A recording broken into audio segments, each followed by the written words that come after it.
Coming up here on the DR Show, we just talked about that news-making conversation at the White House this afternoon. Well, next up, a grilling on the Hill. The TSA's top folks answering tough questions about keeping America safe. We spend a lot of money on it, but are we deploying what we've got? Remember, the CIA, not the TSA, foiled the most recent terror plot. Plus, new numbers today.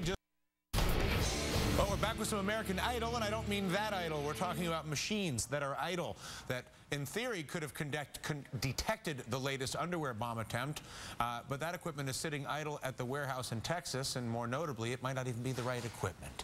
In total, 5,700 pieces of security equipment are in storage, bought and paid for with yours and my money, to the tune of $184 million, frequently purchased from friends of various administrations who are defense contractors. Well, among the gear, 54 explosive detection systems and 400 plus advanced technology baggage scanners. The TSA says they're keeping them in storage until agents can be properly trained.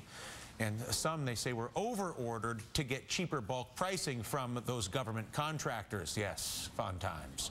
But at today's House Oversight Committee hearing, the investigators who asked for information about the stored material were given misleading answers, grilling at TSA bigwigs.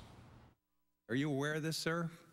I'm not aware of this. You're not aware of this? Well, somebody needs to get aware. This is hundreds of millions. The advanced imaging technology was a $500 million acquisition, of which they bought equipment for which we still don't have people that are trained. Somebody needs to see the failures, both in acquiring equipment, deploying equipment, and making sure equipment is not sitting in a warehouse idle when people are trying to take our lights out.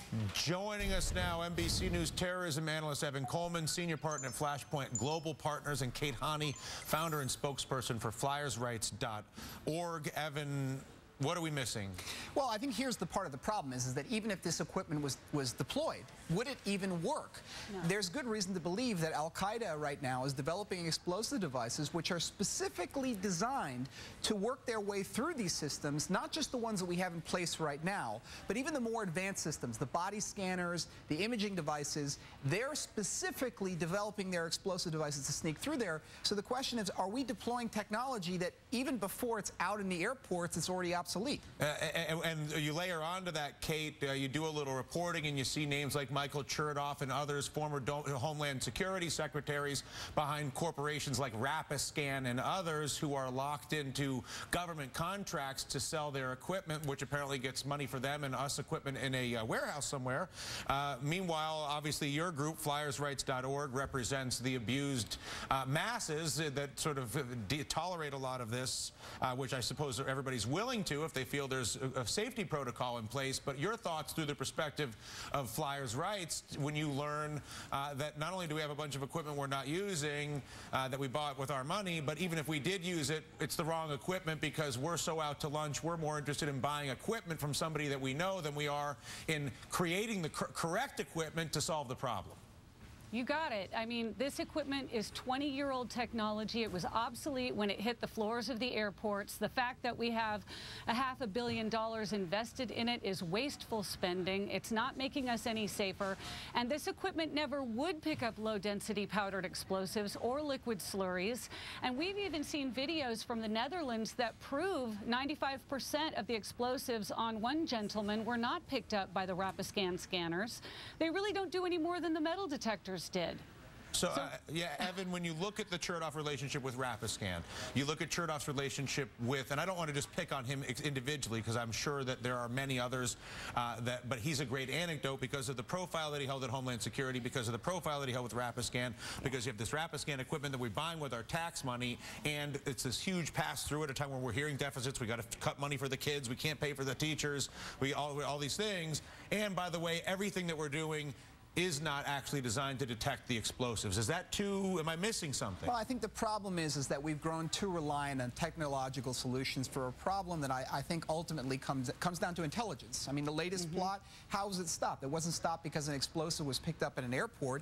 It was stopped because the CIA did good work with our foreign partners. Yes. And I think if you look at most of the major terrorist plots that are stopped, they are not stopped because an explosive is picked up in an airport. Most of the time, these machines are picking up people who accidentally leave a gun in their bag or somebody who's crazy. They're not picking up the high-level terrorist plot. So you know, they're not doing harm per se, but I don't know that they're exactly doing what we're putting all that money towards to try to accomplish. Right, and there are two issues here, Kate, that they correlate. The first is the security of us as individuals and as a nation, and the second is the intelligence with which we as a group, I mean the broader use of the word intelligence, not just being informed, but the intelligence that we use as a group to allocate our budgets and solve our problems, and then create ideally adaptable budgets that can move in a way that serves our interests.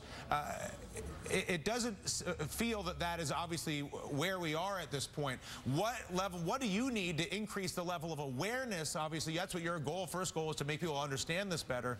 What do you need to make people more aware of how dysfunctional this is so that we can care for the problem and ultimately get more of what we all want? Well, first of all, I think the TSA needs to tell the truth.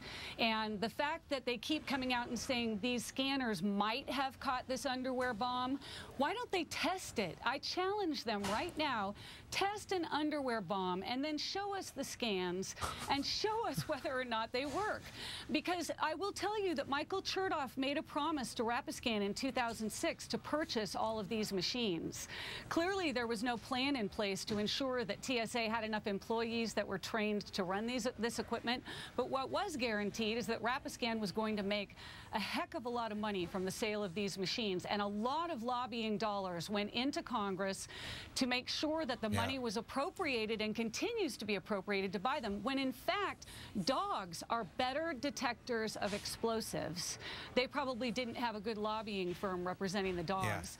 And secondly, biometric technology is a wonderful way to do background checks on people and create a large group of low-risk travelers that can quickly move through security so that TSA can focus on the people we don't know so much about. Yeah, and this is one, I remember when I was writing Greedy Bastards and looking for really good anecdotal evidence of the Unholy Alliance, I found the Chertoff-Rapiscan Homeland Security boondoggle to be one of the best anecdotes to understand what the Unholy Alliance between business and politics looks like, and what the sort of risk it creates for us as a nation at its most acute when it's abused in this way. I thank both of you for your time and really just for your raising all of our awareness, and we'll look into biometrics and dogs if they're the best ways to keep us safe.